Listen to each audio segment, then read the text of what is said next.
దేవుని వాక్యంలో తెలియజేయబడుతుంది, ఎప్పుడైతే బోర ఊదారో అందరికి పిచ్చి పట్టిందంట. బోరకి పిచ్చికి అర్థం ఏంటి?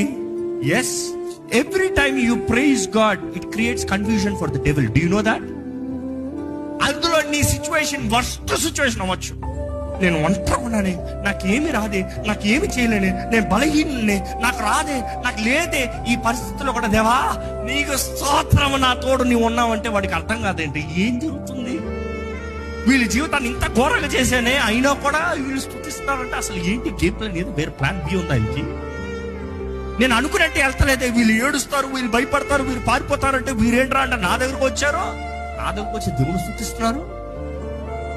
బైబిల్లో చూస్తామండి, వారు భయంతో కంగారులో పిచ్చోలయ్యి కత్తులు తీసుకుని ఎవడు అడ్డొస్తే వాడిని చంపుకుని పోయాడంట.